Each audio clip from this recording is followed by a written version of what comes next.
안녕하세요. 알쏭달쏭한 사회용어사전. 오늘의 용어는 관청입니다. 관청이란 무슨 뜻일지 한자로 알아보겠습니다. 먼저 관은 벼슬 관, 청은 관청청이란 뜻입니다. 관은 일반 집과는 다르게 언덕이나 토대를 쌓아 높다랗게 지은 집을 말합니다. 청은 10사람의 눈이 한결같은 마음으로 귀를 기울여 요지를 잘 파악한다는 뜻이 담겨있는 한자어입니다. 청의 전체적인 의미는 여러 사람이 보더라도 귀를 쫑긋 세워 백성들의 고민을 자상하게 들어주는 큰 집을 가리킵니다.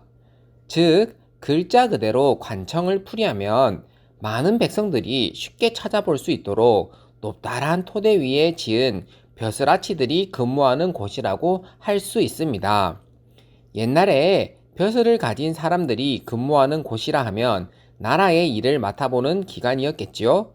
그래서 관청은 나라의 일을 맡아보는 곳이란 뜻으로 지금까지 쓰이고 있습니다. 관청은 어떤 것들이 있었을까요?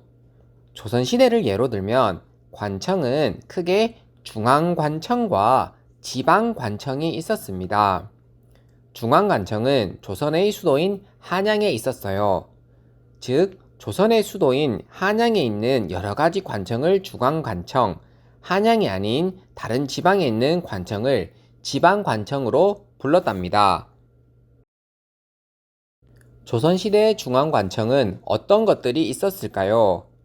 18세기 한양의 모습을 그린 도성대지도를 보면 여러 중앙관청의 모습들이 잘 표시되어 있어요.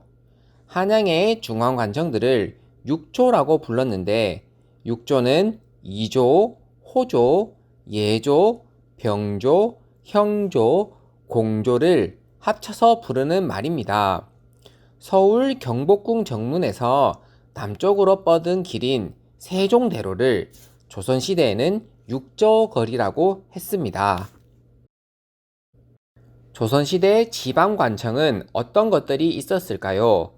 조선시대 지방은 팔도로 구성이 되어 있었습니다. 팔도에는 함경도, 평안도, 황해도, 강원도, 경기도, 경상도, 충청도, 전라도가 있었습니다. 팔도를 관할하는 사람을 관찰사라고 하였고 관찰사가 머무르는 곳을 감령이라고 하였습니다. 자, 대구의 관청인 경상감령에 대해 알아보겠습니다. 대구는 조선 팔도 중 경상도에 속해 있었는데 경상도를 다스렸던 관청을 경상감령이라고 불렀습니다. 즉, 지금의 경상감령공원이 경상감령이랍니다.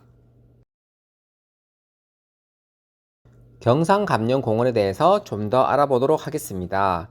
경상감령공원은 경상감령이 있던 곳으로 그 터를 보존하기 위해 1970년에 공원으로 조성된 곳입니다.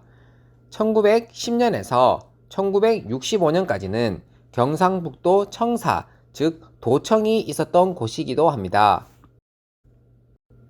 경상감령공원에는 대표적 건물이 두 가지가 있습니다. 경상도 관찰사의 집무실이었던 선화당과 처소로 사용되었던 징청각이 있습니다.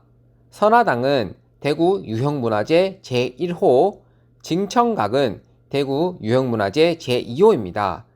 대구의 유형문화재 1, 2호라는데 그 의미의 중요성을 더 알 수 있습니다. 친구들이 많이 하는 질문에 대해서 알아보겠습니다.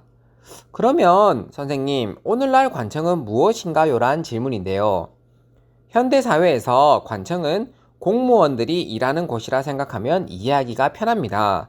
대구를 생각하면 대구시청, 각 구에 있는 구청 등이 관청이라고 할 수 있어요. 지금까지 관청에 대해서 알아보았습니다. 알쏭달쏭한 사회용어사전, 다음 시간에 또 만나요.